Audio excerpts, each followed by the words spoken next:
Assalamualaikum warahmatullahi wabarakatuh.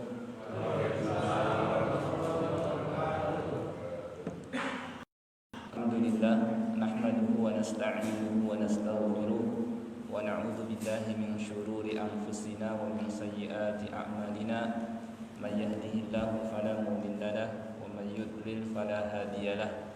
Asyhadu an la ilaha illallah wahdahu la syarika lahu wa asyhadu anna Muhammadan abduhu wa rasuluh la nabiyya wa la rasula ba'dah.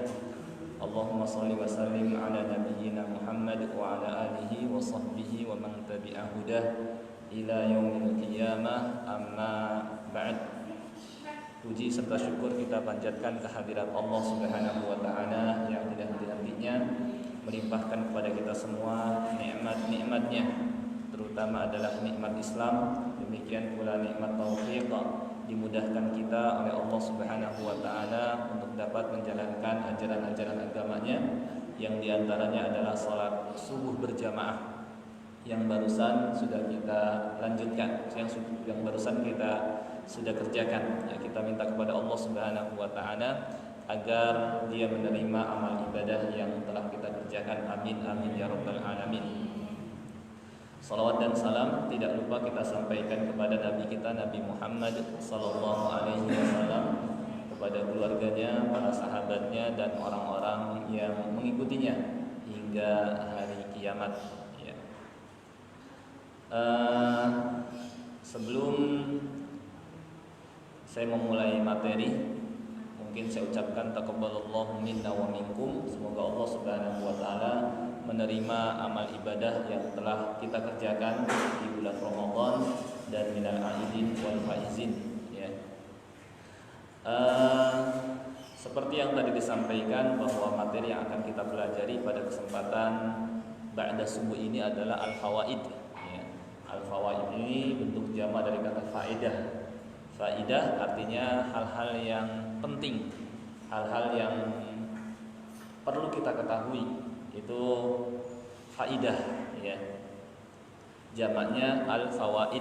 Jadi faedah-faedah atau hal-hal yang sangat penting, ya. Saya mengumpulkan beberapa faedah yang insyaallah sangat penting, ya. Ini mengikuti sebuah kitab bernama Saidul Khatir. Saidul Khatir ini adalah kitab karya Imam Gauzi. Beliau memiliki banyak karya, di antara karya beliau adalah Saidul Khatir. Saidul Khatir, Said artinya memburu. Sedangkan Khatir artinya lintasan-lintasan di hati, ya. Jadi mereka karena banyak belajar, karena waktu-waktu mereka disibukkan dengan menuntut ilmu, sehingga banyak fawaid, hal-hal yang penting yang terlintas dalam hati ketika sedang santai, ketika sedang berdiam, ketika sedang bahkan beraktivitas pun terkadang ada lintasan hati yang disebut dengan khatir. Khatir ini jamaknya khawatir, yang kemudian menjadi bahasa Indonesia, ya, khawatir. Yani lintasan-lintasan yang terlintas di pikiran atau di hati, ya. Nah, Imam Ibnul Jauzi, ya, ingin sekali setiap kali hal-hal yang terlintas di pikiran, hal-hal penting yang terlintas di hati, ya, yang perlu diketahui oleh banyak orang, beliau ingin hal tersebut itu terjaga, ya, disampaikan, ya, dijaga oleh beliau dan disampaikan. Maka beliau pun menyusun kitab yang namanya Saidul Khatir. Said artinya memburu artinya yang menangkap. Apa al-khatir? Yani lintasan-lintasan di pikiran, lintasan-lintasan di hati yang penting, yang sangat berharga. Karena sebagaimana dikatakan oleh sebagian ulama, al-ilmu kas-sayd. Ilmu itu seperti hewan buruan. Ketika sudah berhasil menangkapnya, kalau tidak segera diikat, gimana keadaannya, Pak? akan lepas lagi, gitu ya, akan lepas lagi. Maka supaya hewan buruan yang sudah ditangkap ini tidak lepas lagi, ya, harus kita ikat. Ya, kalau hewan buruan diikat, kalau ilmu diapakan, Pak? Dicatat dulu sebelumnya ya. Dicatat dulu ya. Kita catat supaya ilmu yang telah kita dapatkan tidak hilang ya. Begitu juga hewan buruan ya. Hewan buruan ketika kita sudah memperolehnya supaya nggak kabur ya, supaya nggak pergi lagi, kita harus mengikatnya ya. Maka sebagaimana di sini ya. Oh, disambung tadi ini mana konektor. Ya.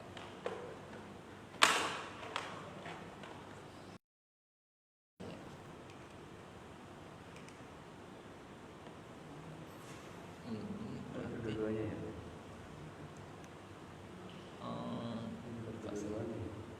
Sama ya. Itu kayaknya terbalik. Yang maksudnya ada apa tusuk-tusuknya. Ya. Cuma nggak apa-apa, Ustaz. Ini nggak apa-apa, nggak usah. Ya.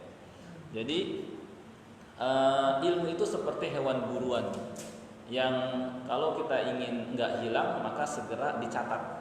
Maka seperti inilah keadaan para ulama. Setelah mereka dapatkan ilmu, mereka segera mencatatnya. Ya, mereka segera mencatatnya. Maka kemudian lintasan-lintasan yang terlintas di pikiran, di hati, ya oleh Imam Ibnu Jauzi, maka beliau segera menangkapnya dan atau segera mencatatnya. Maka inilah buku dengan nama Saydul Khatir, menangkap lintasan-lintasan di hati. Udah ada gambarannya ya Pak ya, maksud dari Saydul Khatir itu ya. Jadi karena ulama kesibukannya belajar, banyak faedah, hal-hal penting yang terlintas di hati, maka supaya nggak hilang ya lintasan-lintasan tersebut, ya beliau pun segera mencatatnya. Jadilah buku yang namanya Saydul Khatir. Maka saya coba ngikutin, ya mengikuti meskipun jauh sekali dengan maksudnya beliau tebal bukunya, kalau saya cuma ya hal yang sedikit saja, lintasan-lintasan yang penting yang perlu kita ketahui. Ya. Baik, ada beberapa lintasan-lintasan hati, maksudnya hal-hal penting yang terlintas di pikiran yang perlu ya diketahui dan disampaikan. Yang pertama berkenaan dengan akidah atau berkenaan dengan tauhid ya. Sebagian saudara-saudara kita ya, sebagian saudara-saudara kita ada yang mungkin karena ingin wawasan dan pengetahuannya luas ya, akhirnya dia mendalami berbagai pemikiran, berbagai keyakinan ya yang menyimpang. Dia pelajari berbagai keyakinan dan pemikiran atau aliran-aliran yang menyimpang. Dia belilah buku-buku yang memuat aliran-aliran yang ada misalnya di Indonesia ya, atau keyakinan-keyakinan yang menyimpang ya. Dia beli buku itu, dia pelajari berbagai aliran-aliran, berbagai keyakinan-keyakinan ya. Kalau dalam belajar kita memulai dengan mempelajari aliran-aliran atau keyakinan-keyakinan yang menyimpang, sedangkan akidah kita belum kokoh, yang ada gimana Pak? Kira-kira kalau seperti ini, kita belum belajar akidah sahihah, tapi kita langsung karena keinginan kita ingin pengetahuan dan wawasan kita luas, kita langsung mendatangi mempelajari buku-buku yang memuat tentang keyakinan-keyakinan, aliran-aliran yang menyimpang misalnya di Indonesia. Kira-kira kalau akidah kita belum kokoh, gimana keadaannya Pak? Bisa terbawa ya. Akhirnya ya kita pun sama memiliki keyakinan seperti itu. Nah, ini diantara cara belajar yang keliru ya, cara belajar yang salah. Maka sebelum seseorang mempelajari keyakinan-keyakinan atau aliran-aliran yang menyimpang ya, jangan dulu dia pelajari itu kalau dia belum mempelajari akidah yang sahihah atau akidah yang benar. Ya, maka dalam belajar ya hendaknya dia pelajari dulu akidah sahihah sebelum mempelajari keyakinan dan aliran-aliran yang menyimpang. Karena kalau dia sudah memiliki akidah sahihah, dia bisa menilai keyakinan yang ada, aliran-aliran yang ada. Perumpamaannya ya, seperti ketika kita sudah belajar yang benarnya, maka ketika ada soal misalnya ujian ya, kita diberikan pilihan ada ya seperti A, B, C, D ya. Kalau orang sudah belajar yang benar, dia bisa memilih mana yang benar dan bisa mengetahui mana yang salah ya. Tapi kalau misalnya yang dia pelajari pertama kali yang salah, yang menyimpang, yang ada dia bingung mana yang benarnya, seperti itu. Maka dalam belajar, yakni sibukkanlah kita dengan mempelajari akidah sahihah dulu sebelum kita mempelajari akidah batilah atau keyakinan menyimpang. Karena dengan kita tahu yang benar, kita bisa tahu yang salah. Kita bisa menilai yang salah. Seperti ketika kita dikasih soal ujian ya ke kita, kemudian ada pilihan ganda A, B, C, D. Ya, orang yang benar dia bisa menjawab ya, dan yang lainnya berarti salah. Tapi orang yang tahu yang salah, nggak tahu yang benar ya, bisa-bisa dia jatuh juga ke dalam kesalahan gitu. Nah, ini kaidah penting dalam belajar akidah. Maka bagi teman-teman, bagi para jamaah yang ingin ya mengetahui akidah sahihah, para ulama sudah menuliskan kitab-kitab akidah, ada yang ringkas dan ada yang tebal. Tapi untuk kita, sebelum kita mempelajari yang tebal, yang dalam, kita pelajari dulu yang ringkas-ringkas, yang ringan-ringan. Ya, ada ulama menyusun misalnya kitab tauhid yang ringkas dan ringan, seperti At-Tauhidul Muyassar, Kemudian Syarhu Thalathatil Usul. Ya, meningkat lagi ada kitab Tauhid alladzi huwa haqqullah 'alal 'abid. Kemudian ada juga Aqidatut Tauhid karya Syekh Shalih Al-Fauzan. Ya. Nah, ini agar kita mengetahui akidah sahihah, ya kita bisa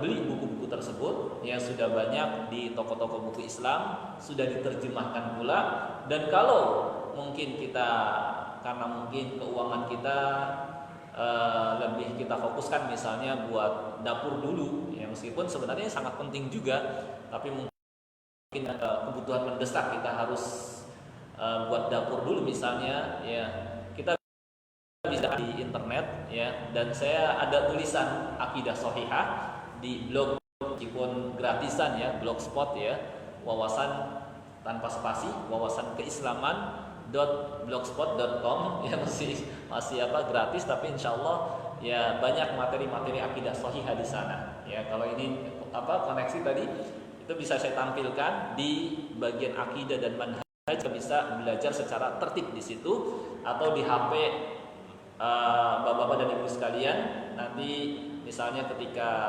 ada kuota ya, bisa diketik di Google wawasan tanpa spasi keislaman.blogspot.com. Di situ ada beranda, ada menu, ada pilihan, ada akidah, hadis, fikih, adab, akhlak, zikir, sirah, tafsir. Kita pilih akidah dan sahih, akidah dan manhaj, maka kita akan ketahui contoh kitab-kitab akidah berikut isinya. Ya, ada Syarhus Thalathatil Usul, ada Tauhid Muyassar, ada syarah kitab Tauhid, ada Mujmal Usul Ahli Sunnah wal Jamaah. Itu kita pelajari. Maka dengan kita tahu yang benar, kita akan tahu yang salah, gitu ya. Ini perlu kita sampaikan kepada generasi kita. Kadang sebagian anak-anak kita yang dia semangat ingin belajar, tapi cara belajarnya salah. Yang dia awali, yang dia mulai belajar, pelajari misalnya aliran yang menyimpang atau keyakinan-keyakinan yang menyimpang, sedangkan dia belum belajar akidah sahihah. Akhirnya dia bisa terbawa oleh pemikiran tersebut. Ya. Nah, ini kaidah penting yang pertama. Paham ya Pak ya? Insyaallah ya. Baik, kalau ini sudah kita pahami, maka kita naik ke kaidah yang kedua. Sebagian saudara-saudara kita, bahkan banyak para asatidzah, ya para ustadz, mereka terus mengajarkan materi tauhid ke ya. Jadi setiap kajian ada terus pembahasan akidah dan tauhid, ya. Kenapa? Yakni mereka terus mengajarkan materi tauhid, ya, dan enggak berhenti, ya.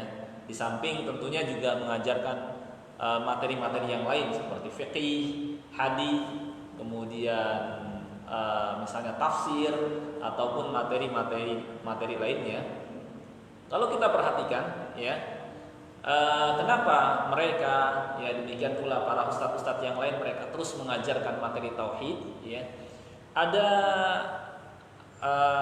maksud dan alasan, ya, maksud dan alasan kenapa kita, ya, terus harus belajar tauhid atau belajar akidah, ya. Di samping kita juga harus belajar juga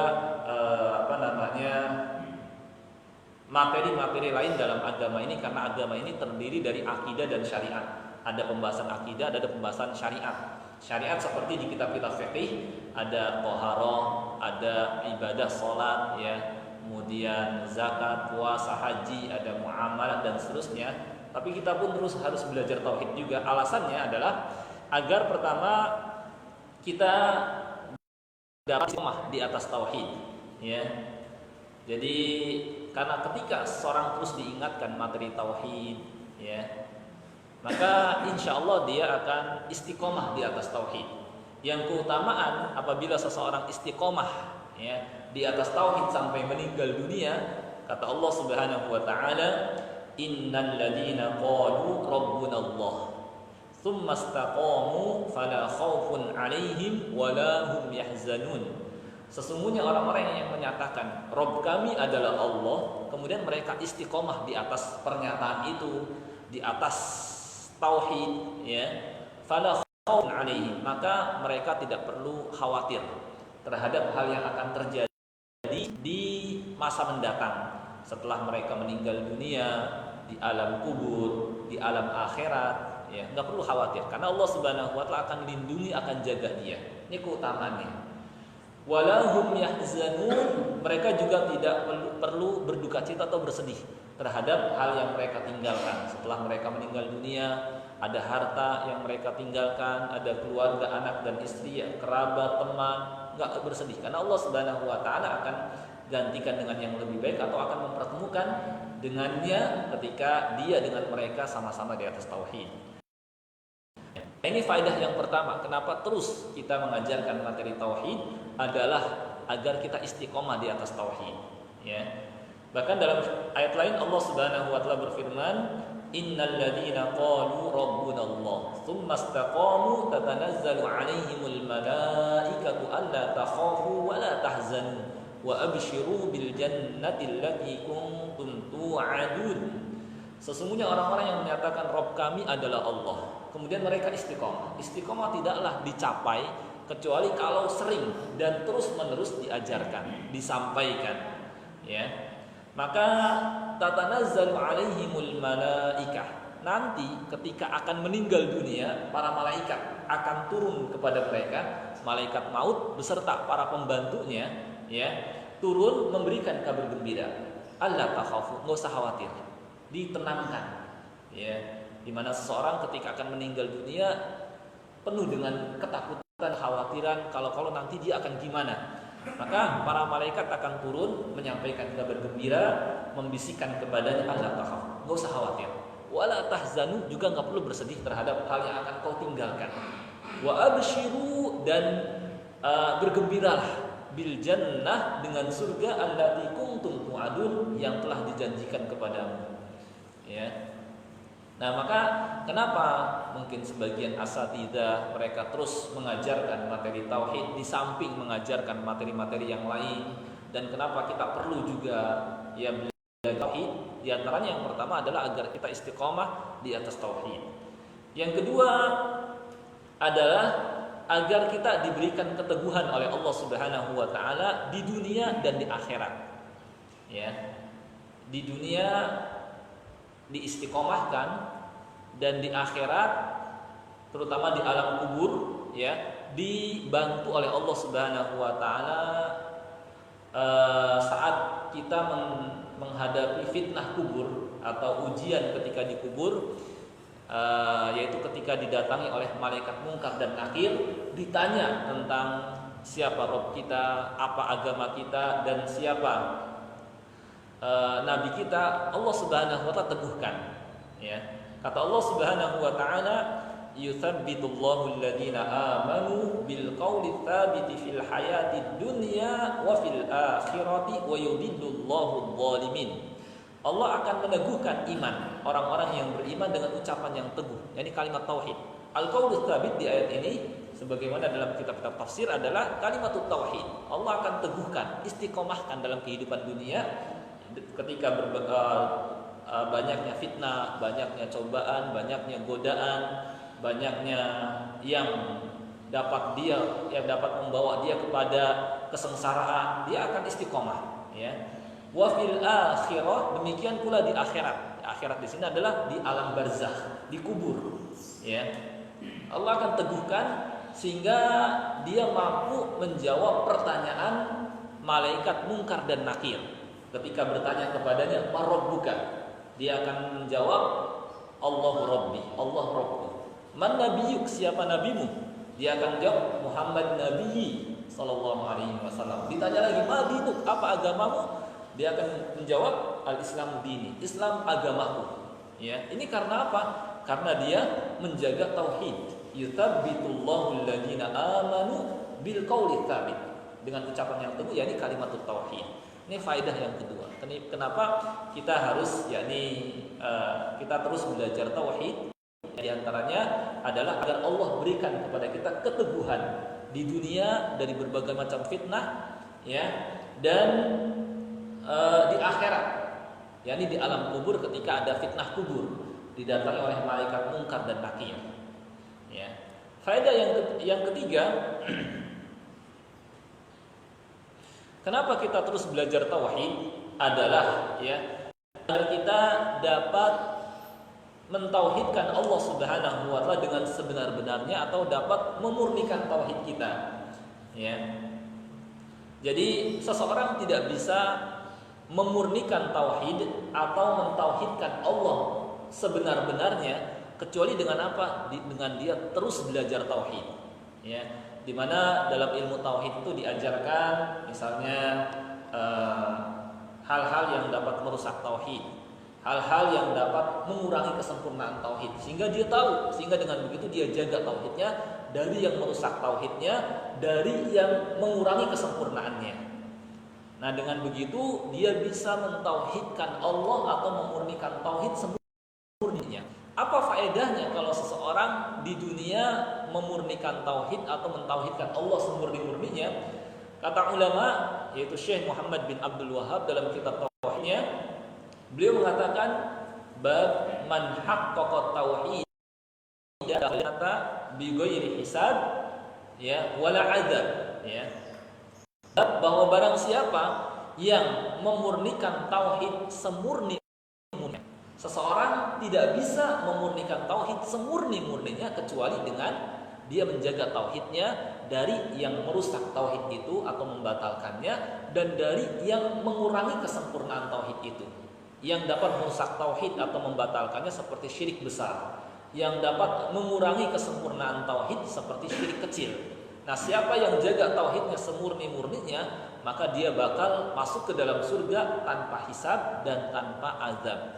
Dalam arti dia akan mudah masuk ke dalam surganya tanpa banyak proses, ya, dan akan dipermudah masuk ke dalam surga. Tentu kita semua ingin kan masuk ke dalam surga tanpa ribet, tanpa susah payah, ya, tanpa banyak proses.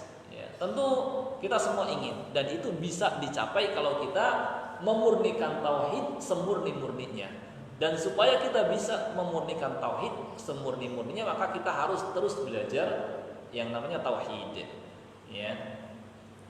Dan kemudian setelah Syekh Muhammad bin Abdul Wahhab membuat bab ini dalam kitabnya, beliau pun tampilkan dalilnya bahwa di tengah umat Nabi Muhammad SAW ada 70.000 orang yang masuk surga tanpa hisab dan tanpa azab, yakni akan dipermudah masuk ke dalam surganya. Ketika disampaikan seperti ini, para sahabat mereka berdiskusi antar sesama mereka. Boleh jadi mereka adalah yang lahir dalam keadaan Islam sehingga nggak sempat atau nggak jatuh ke dalam kemusyrikan sama sekali. Yang lain berpendapat boleh jadi mereka adalah para sahabat Nabi Shallallahu Alaihi Wasallam. Yang lain berpendapat lain lagi. Nah, ketika sampai kepada beliau bahwa para sahabat itu mereka diskusi, mereka saling menyampaikan pendapat tentang siapa yang termasuk ke dalam 70.000 umat Nabi Shallallahu Alaihi Wasallam yang masuk ke dalam surga tanpa hisab dan tanpa azab. Ya, maka Nabi Shallallahu Alaihi Wasallam keluar kepada mereka dan menyampaikan, humul ladina la yastarqun wa la yaktubun wa la yatatayyarun wa ala rabbihim yatawakkalun. Mereka adalah orang yang tidak minta ruqyah. Mereka adalah orang yang tidak mengobati luka mereka dengan besi panas. Mereka adalah orang yang tidak merasa sial dengan sesuatu, dan mereka adalah orang-orang yang bertawakal tinggi kepada Allah Subhanahu wa taala. Intinya mereka adalah orang yang menjaga tauhid semurni-murninya. Ya. Nah, inilah faedah atau kenapa kita terus harus belajar tauhid, gitu ya. Yang yang keempat, yakni alasan atau kenapa kita harus belajar tauhid terus-menerus, gitu ya, sampai kita meninggal. Di samping kita juga belajar materi-materi yang lain seperti fikih, hadis, tafsir, ya, adalah agar kita mendapatkan hidayah dalam kehidupan dunia ini dan mendapatkan keamanan secara sempurna. Dalilnya firman Allah Subhanahu wa taala, alladzina amanu wa lam yalbisu imanahum bidzulm ulaika lahumul amnu wa hum muhtadun. Orang-orang yang beriman dan tidak mencampurkan keimanan mereka dengan kezaliman, kezalimannya dengan kesyirikan, yakni tidak mengerjakan perbuatan syirik, baik syirik besar maupun syirik kecil, maka mereka akan mendapatkan keamanan di dunia dan di akhirat. Ya, dan mereka lah orang-orang yang mendapatkan petunjuk, ya, mendapatkan hidayah dari Allah Subhanahu wa taala. Al-Hafidz Ibnu Katsir menerangkan, siapa yang ingin mendapatkan keamanan secara sempurna, dia pun harus maksimalkan tauhidnya. Ya, dan siapa yang ingin mendapatkan petunjuk yang sempurna, dia pun ya harus maksimalkan tauhidnya. Secara makna seperti itu. Ya, dia dengan memurnikan tauhid, maka dia akan dapatkan keamanan yang sempurna. Demikian pula petunjuk yang sempurna, seperti halnya Nabiullah Ibrahim alaihissalam. Ya, nah ini yakni keutamaan lainnya. Ya. Demikian pula alasan, yakni kenapa kita harus terus belajar tauhid adalah agar kita mendapatkan syafaat dari Nabi Sallallahu Alaihi Wasallam pada hari kiamat. Ya. Pada hari kiamat manusia sangat butuh sekali ada orang yang memberikan syafaat kepadanya. Di sana juga ada amalan yang bisa memberikan syafaat kepada seseorang. Ya. Pada hari kiamat ketika neraka diperlihatkan, ya, ke tengah-tengah manusia, ketika itu mereka nggak kuat memandangnya, sebagaimana disebutkan di surah Asy-Syura. Jadi Allah Subhanahu wa taala berfirman, wa tarahum yu'raduna 'alaiha khashi'ina minadh-dhul yanzuruna min tarfin khafi. Saat engkau melihat neraka dihadapkan kepada mereka, mereka memandangnya dengan pandangan yang lesu, nggak kuat, gitu ya. Mau melihat nggak kuat karena apinya yang begitu panas, diberikan kekuatan 69 kali api di dunia, ya.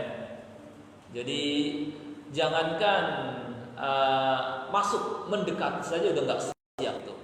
Makanya kata Allah Subhanahu wa taala di surah Al-Ma'arij, ya, yawaddul mujrimu law yaftadi min adabi yaumi idin bibani. Ketika itu orang yang berdosa ingin sekali menebus dirinya Jangan sampai dia masuk ke dalam neraka, dan kalau bisa ada sesuatu yang bisa buat menebus diri, dia akan lakukan meskipun dengan anak-anaknya. Nggak apa-apa anak-anaknya jadi korban, yang penting dirinya selamat. Ini keadaan berbalik kalau di akhirat. Kalau di dunia terkadang seorang orang tua merelakan dirinya, nggak apa-apa anak saya yang selamat, keluarga saya selamat, biarlah saya jadi korban. Tapi di akhirat kalau berhadapan dengan neraka, nggak ada yang siap jadi korban. Maksudnya jangan sampai dirinya jadi korban. Biarlah kalau bisa untuk menyelamatkan dirinya, dia korbankan anak-anaknya, dia akan korbankan anaknya. Ya, yawaddul mujrimu law yaftadi min adabi yaumi idin bi banihi wa sahibatihi wa akhihi. Kalau bisa dia korbankan istrinya dan saudaranya, kakak, adiknya dia korbankan, yang penting dirinya selamat, dia akan korbankan. Wa fasilatihi allati tuwi.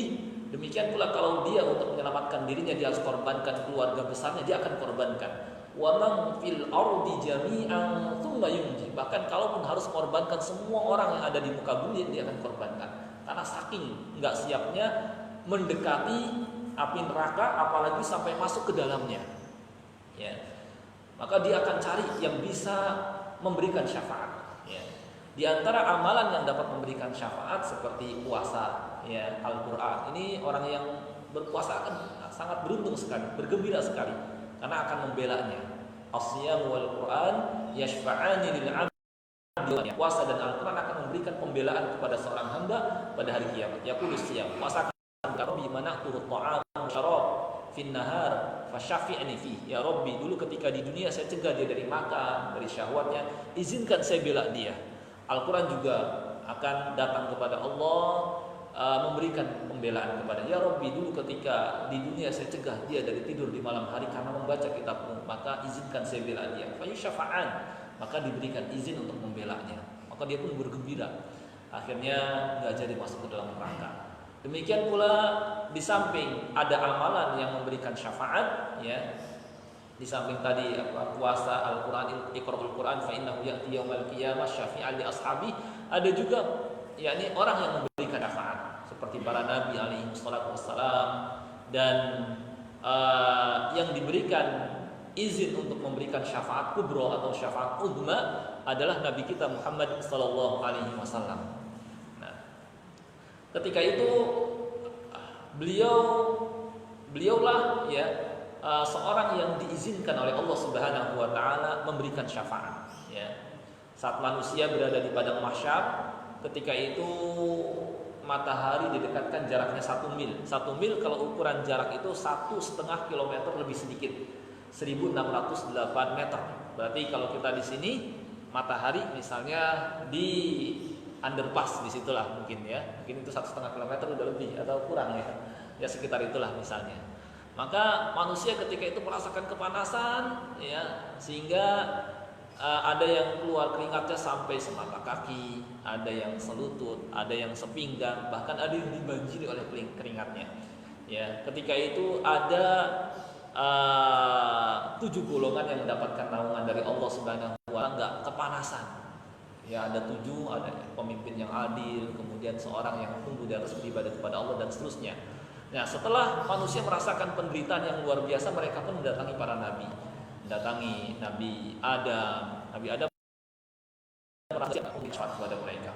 Nabi Ibrahim juga nggak siap, Nabi Musa nggak siap, Nabi Isa nggak siap, dan yang siap adalah Nabi kita Muhammad Sallallahu Alaihi Wasallam. Maka beliau datang menghadap Allah Subhanahu Wa Taala sendirian. Kemudian setelah di hadapan arsy-Nya, beliau sujud dengan sujud yang lama, yang memuji, mengagungkan Allah Subhanahu Wa Taala.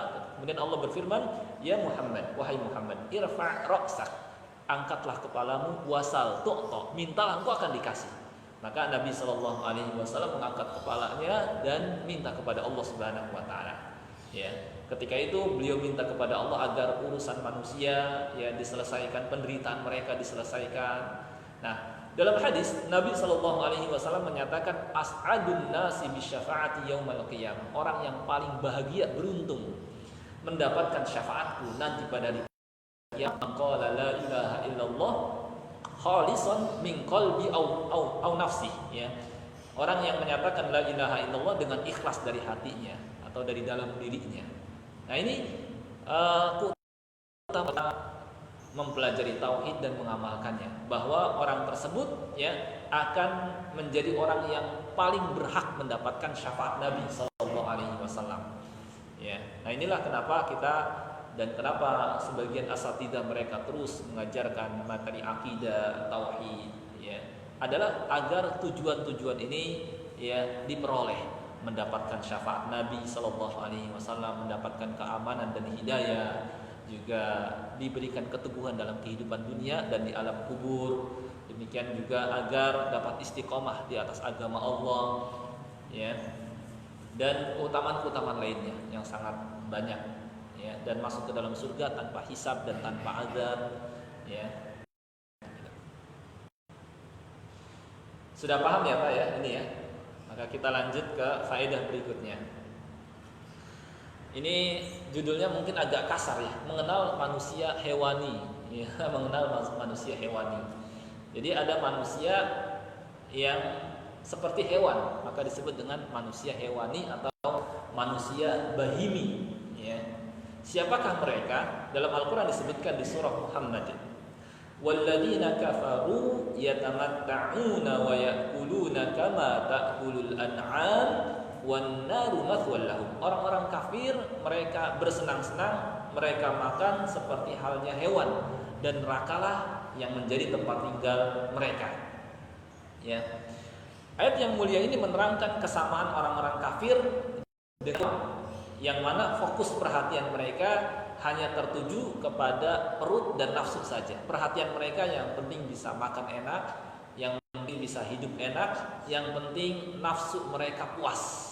Orang-orang kafir seperti ini. Kalau kita perhatikan dengan hewan juga sama seperti itu. Yang penting mereka bisa makan, bisa minum enak, dan nafsu mereka tersalurkan. Itu saja. Dan mereka puas. Ya, hewan seperti itu. Orang-orang kafir kalau kita perhatikan sama seperti itu. Ya, kalau kita perhatikan juga, ya, kenapa kok hewan, ya, mereka seperti itu? Ya, karena mereka tidak dibebankan beribadah. Ya, hewan-hewan yang ada di sekeliling kita, kucing kah, kemudian ayam kah, kambing atau hewan-hewan yang lain, mereka tidak dibebankan beribadah. Ya, perhatian mereka ya cuma perut dan nafsu saja. Ya. Nah, kalau ada manusia yang sama seperti itu, perhatiannya perut dan nafsu dan tidak beribadah, maka seperti hewan. Ya, maka dari sinilah mengapa orang-orang kafir ya seperti hewan, ya, karena keadaan mereka seperti itu, ya, mereka tidak beribadah di sela-sela waktunya. Dan sama seperti mereka juga, ya, kalau ada ya di antara kaum muslimin misalnya yang mereka perhatiannya hanya perut dan nafsu dan tidak menyempatkan dalam kehidupan mereka di sela-sela waktu mereka beribadah, maka sama seperti orang-orang kafir, maka sama seperti hewan. Maka orang yang seperti ini disebut dengan manusia hewani, ya, yaitu orang yang dari mulai bangun tidur, ya, sampai tidur kembali, dia sudah berangkat. Pas bangun tidur, mandi, langsung berangkat kerja, enggak sholat subuh. Di waktu zuhur istirahat, enggak sholat zuhur. Di waktu asar, ya, ada istirahat, enggak sholat asar. Terus saja bekerja, ya. Yang difikirkan, yang diusahakan hanya perut dan nafsunya saja, ya. Kemudian sampai rumah langsung tidur, enggak ada yang namanya sholat, enggak ada yang namanya ibadah. Maka orang ini menyerupai orang-orang kafir dan menyerupai hewan. Maka orang yang seperti ini disebut dengan manusia hewani. Manusia seperti hewan atau manusia seperti binatang. Jadi kalau ada orang yang berangkat bekerja pas subuh sudah mulai berangkat, ya, nggak sholat subuh, duhur nggak sholat duhur, asar nggak sholat asar, ya, maghrib nggak sholat maghrib, sampai rumah langsung tidur, perhatiannya hanya makan, minum, dan nafsu saja, mengejar dunia, maka orang yang seperti ini disebut hewani, manusia yang seperti binatang. Ya, karena Allah sebut seperti itu, walladzina kafaru yatamatta'una ya'kuluna kama ta'kulul an'am. Maka supaya kita enggak seperti mereka, enggak seperti binatang, enggak seperti orang-orang kafir, maka sempatkan di sela-sela waktu kita dengan beribadah, dengan kita sholat subuh berjamaah, dengan kita menyempatkan zikrullah, dengan kita menyempatkan membaca Al-Quran, ya, karena memang Kita di dunia ini bukan hanya untuk makan, minum dan bersenang-senang, tapi kita di dunia ini Allah ciptakan untuk beribadah. Wa ma khalaqatul jinna wal insa illa liya'budun. Aku tidaklah menciptakan jin dan manusia melainkan mereka beribadah kepadaku, yakni menyembah hanya kepada Allah dan mengisi kehidupan ini dengan beribadah minimal yang Allah Subhanahu wa taala wajibkan kepada mereka. Gitu ya. Inilah yang dimaksud dengan manusia hewani. Ya. Kalau yang yang perhatiannya hanya tertuju kepada perut dan nafsunya dan tidak menyempatkan beribadah kepada Allah Subhanahu wa taala. Ya. Manusia hewani yang seperti itu, manusia yang seperti hewan. Ya.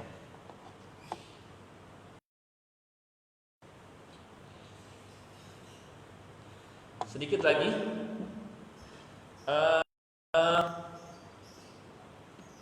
faedah berikutnya, perumpamaan orang yang mengejar dunia dengan orang yang mengejar akhirat. Ya. Orang yang mengejar akhirat, ya, lebih beruntung daripada orang yang hanya mengejar dunia. Ya. Orang yang mengejar akhirat itu kalau diberikan perumpamaan, ya, seperti orang yang menanam padi. Ya. Sedangkan orang yang mengejar dunia kalau diberikan perumpamaan seperti orang yang menanam rumput, ya, ataupun ya hanya rumput saja. Ya. Orang yang mengejar akhirat seperti orang yang menanam padi, maka dia akan dapatkan pula rumput. Maksudnya akan tumbuh pula rumput di sekitarnya. Tapi orang yang mengejar dunia seakan-akan dia menanam rumput, maka jadi dia nggak dapatkan akhirat, ya, hanya dapatkan dunia saja. Tapi orang yang mengejar akhirat, maka dia akan dapatkan dunia. Ya, maka yuridul ajilata ajjalna lahu fiha wa hum fiha, atau di surah Al-Isra, ya, man kana yuridul ajilata ajjalna lahu fiha ma nasya'u liman nurid thumma ja'alna lahu jahannama yaslaha. Di surah Al-Isra, man kana yuridul ajilata ajjalna lahu fiha ma nasya'u liman nurid thumma ja'alna lahu jahannama yaslaha madmuman madhura wa man aradal akhirata. Ya, intinya siapa yang mengejar akhirat dia akan dapatkan dunia, tetapi siapa yang mengejar dunia dia tidak dapatkan akhirat. Ya, seperti dalam surah Hud juga, man kana yuridul hayatad dunya wa zinataha nuwaffi ilaihim a'malahum fiha wa hum fiha la yubkhasun ulaikal ladzina laisa lahum fil akhirati illa an-nar wa habita ma sana'u fiha wa batilu ma kanu ya'malun. Mereka itu di akhirat tidak memperoleh apa-apa, ya, bahkan yang mereka peroleh hanyalah neraka wal iyadzubillah. Jadi mereka yang mengejar dunia, ya, sampai enggak sempat mengejar akhirat, ya, maka ya dapat dunia saja, akhirat nggak memperoleh apa-apa. Perumpamaannya seperti tadi. Tentu di antara dua perumpamaan ini, ya, kita lebih mengutamakan perumpamaan yakni yang mengejar akhirat. Kita akan dapatkan dunia. Ya. Seperti orang yang menanam padi akan tumbuh rumput. Ya.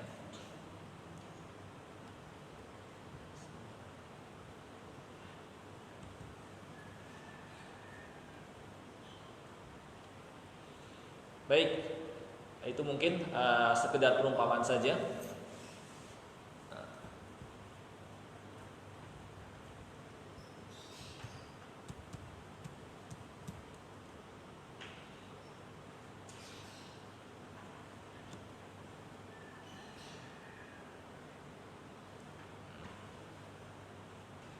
Yang selanjutnya di sini ada perumpamaan juga, ya, antara orang yang menutup aurat dengan orang yang membuka aurat, gitu ya. Ini kan faidah. Faidah di sini maksudnya adalah hal-hal terlintas di pikiran yang penting perlu kita ingat dan kita sampaikan juga kepada orang lain, gitu ya. Itu faidah, ya. Fawaid yakni jamaknya, ada kumpulan faidah-faidah. Ya. perumpamaan untuk orang yang menutup aurat dengan orang yang membuka aurat. Sekarang banyak sekali ya, khususnya ya kaum wanita mereka memamerkan aurat ya, dan banyak yang tidak mengingkari ya, padahal ini termasuk amar ma'ruf dan nahi munkar yang diperintahkan. Kuntum khairu ummatin ukhrijat linnas ya, ta'muruna bil ma'ruf wa tanhauna 'anil munkar. Juga di surah wal takum minkum yad'una ilal khair wa ya'muruna bil ma'ruf wa yanhauna 'anil munkar. Dan hukumnya fardu kifayah, harus ada yang mengingatkan. Kalau enggak ada yang mengingatkan, karena fardu kifayah dosa semua.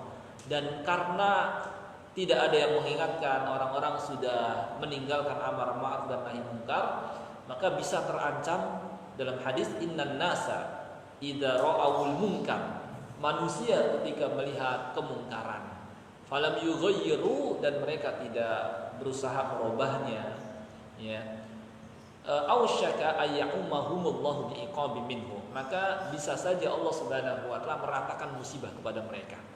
Ya, di antara penyebab terjadinya musibah di sana sini adalah ketika kemungkaran yang tidak diingkari, yang ma'ruf tidak diingatkan ya. Ma'ruf adalah semua yang diperintahkan Allah, mungkar adalah semua yang dilarang Allah. Ma'ruf tauhid, salat, birrul walidain, rahim, berakhlak mulia ya. Ini ma'ruf yang kita diperintahkan untuk mengingatkan manusia melakukannya. Mungkar, syirik, kemudian meninggalkan sholat ya, meninggalkan puasa, kemudian juga mengerjakan larangan-larangan agama ya. Ketika kita melihat di sekitar kita ada manusia yang ya, kemudian kita membiarkannya, bisa saja Allah Subhanahu wa taala menimpakan azab secara merata ya. Termasuk juga kemungkaran adalah seperti memamerkan aurat. Perempuan misalnya melepas jilbabnya kemudian memamerkan aurat, ini termasuk kemungkaran ya. Kalau dibuatkan perumpamaan di sini yang mungkin bisa kita ingatkan secara baik kepada mungkin remaja-remaja kita ya. Misalnya, karena kan mengingatkan itu bisa dengan memberikan perumpamaan kepada mereka. Misalnya kita sampaikan, nak gitu ya, sekarang begini saja, antara makanan yang ditutup rapih dengan makanan yang terbuka tidak ditutup, kira-kira orang yang bijak ya, ketika mau membeli pilih yang mana? Yang terbuka ini sampai didatangi oleh lalat-lalat, sedangkan yang ini tidak. Maka orang yang bijak tentu dia akan datangin ya yang tertutup, yang aman dari ya didatangi lalat-lalat. Nah, seperti itulah kalau kamu ingin didatangi misalnya laki-laki yang soleh, yang baik, maka tutup auratnya, pakai jilbab, seperti itu. Kita bisa mengingatkan mereka dengan seperti itu ya. Bisa juga kita sampaikan kewajiban jilbab misalnya ya di surah Al-Ahzab ya, dan sebagainya. Ini sekedar perumpamaan ya.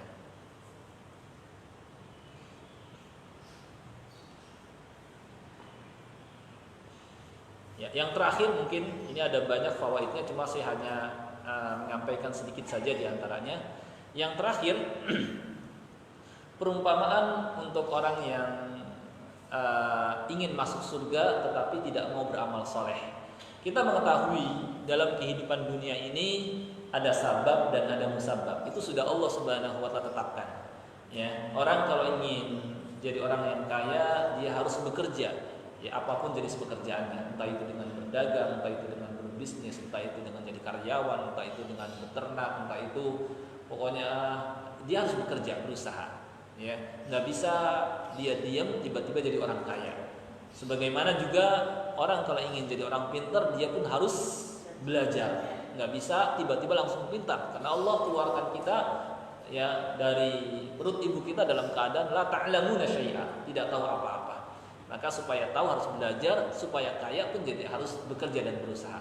Demikian pula untuk masuk surganya Allah Subhanahu wa taala pun harus kita kerjakan sebabnya. Dan sebabnya adalah iman dan amal soleh atau bertakwa kepada Allah Subhanahu wa taala. Tidak cukup hanya ya niatan di hati, ucapan di lisan ingin masuk ke dalam surga tapi tidak menjalankan sebabnya. Ya, kalau kita tanya semua orang ingin nggak mereka ketika masuk ke dalam surga, nggak ada yang menjawab tidak. Semua tentu ingin. Tetapi wal amalu yusaddiqu dzalika wa yukadzibu. Amal itulah yang membuktikannya. Ketika dia menjalankan sebabnya, berarti pernyataannya ingin masuk ke dalam surga adalah benar. Tapi kalau ya dia tidak menjalankan sebabnya, berarti pernyataannya ingin masuk ke dalam surga adalah dusta. Ya. Maka kalau ada orang yang ingin masuk ke dalam surga tapi tidak dia jalankan sebabnya, ya, misalnya dia tidak mengerjakan amal soleh, ya, sholat tidak mau, berpuasa tidak mau, ya, beramal soleh juga tidak mau, berakhlak mulia, ya, juga tidak mau. Sebenarnya pernyataan dia ingin masuk ke dalam surga itu dusta, ya, bohong, ya. Juga perumpamaan untuk orang ini adalah seperti orang yang ingin, ya, ingin jadi orang kaya, ya, ingin jadi orang pintar, ya, cuma dia nggak mau jalankan sebabnya. Ingin jadi orang kaya cuma nggak mau kerja. Ingin jadi orang pintar misalnya nggak mau belajar. Seperti inilah orang yang ingin masuk ke dalam surga cuma tidak mau beramal soleh. Ketika azan memanggilnya untuk sholat, dia masih saja di rumah, ya, nggak mau mendatanginya. Ini sama, ya. Seperti inilah orang yang ingin masuk ke dalam surga cuma tidak mau beramal soleh, ya. Seperti orang yang ingin jadi orang kaya cuma nggak mau kerja, ingin jadi orang pintar cuma nggak mau belajar. Nah, saya kira ini beberapa faedah yang mungkin perlu kita ketahui karena waktunya terbatas, ya. Jadi saya nggak panjang lebar. Di sini sebenarnya masih banyak faedah-faedah yang berharga, mungkin bisa silahkan dilihat di blog, ya. Di blog saya ada namanya Al-Fawaid di aneka masalah. Di situ ada masalah ini ada sekitar, saya kumpulkan 22 faedah yang baru kita pelajari, baru sampai ke 6 saja dari 22 faedah. Saya kira ini yang bisa kita pelajari pada kesempatan Ahad pada ini. Mungkin ada yang belum jelas atau ingin ditanyakan, silakan. Ya.